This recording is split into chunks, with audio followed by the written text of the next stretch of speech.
Line के numericals काफी simple से हैं।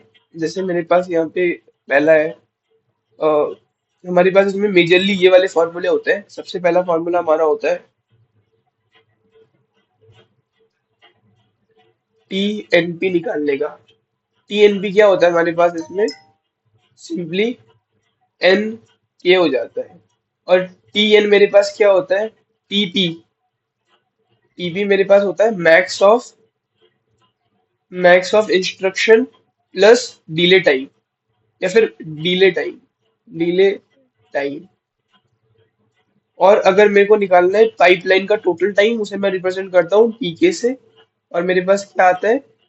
के प्लस एन माइनस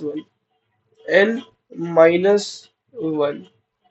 या फिर अगर मेरे को सारे सेगमेंट का इंक्लूड करके लिखना है तो मैं इसे लिख सकता हूँ के प्लस एन माइनस वन और इसे होल मल्टीप्लाई बाय टीपी।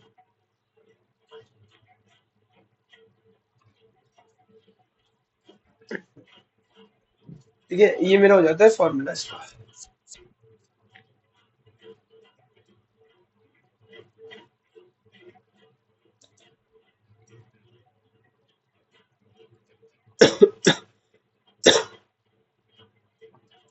फिर मेरे पास में आता है 5 stage pipeline has a latency delay of 150 nanosecond, 120 nanosecond, 150 nanosecond, 160 nanosecond.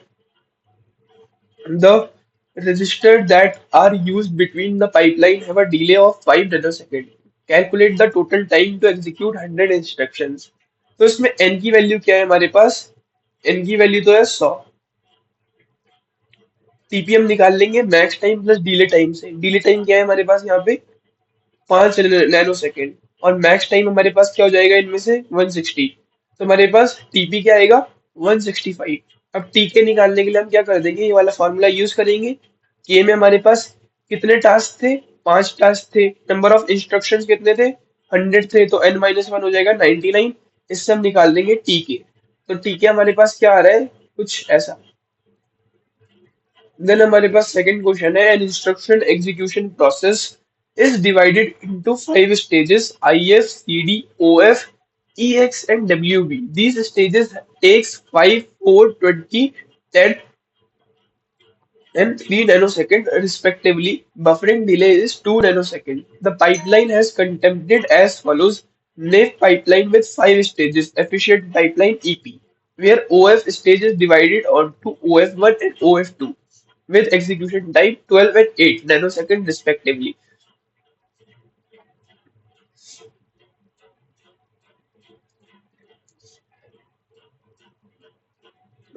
Calculate the speed up ratio achieved by efficient pipeline over naive pipeline for 20 instructions. तो इसमें क्या बोल रखा है?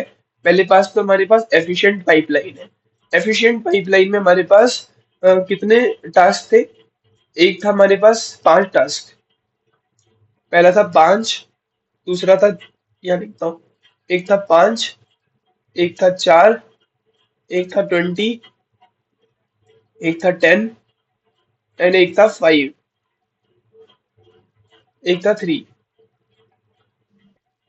ठीक है, तो ये था पहला पहला केस, ये था एफिशिएंट पाइपलाइन का। इसे मैं ईएफ से रिप्रेजेंट करता हूँ, ईएफ से। दूसरे में इसने क्या कहा? ये जो 20 है इसको भी इसने ब्रेक कर दिया 2 पार्ट में। तो मेरे पास क्या बच जाएगा? 5 4 12 8 10 एंड 3। ये था नेव नेव पाइपलाइन के लिए। अब मैं सिंपली इसमें से पहले इसका टीपी निकालूंगा। टीपी निकालने के लिए मुझे क्या करना पड़ेगा? बफर टाइम को ऐड। बफर टाइम में हमारे पास कितना था? शायद 2 नैनो सेकंड था। यहाँ पे हमारे पास बफर टाइम में था 2 nano second plus maximum of this. तो हमारे पास कितना आ जाएगा? ये आ जाएगा 22। यहाँ पे हमारे पास क्या हो जाएगा? 2 प्लस मैक्सिमम ऑफ दिस, ये आ जाएगा 14। ये था हमारा नेव पाइपलाइन का टाइम पर सेगमेंट।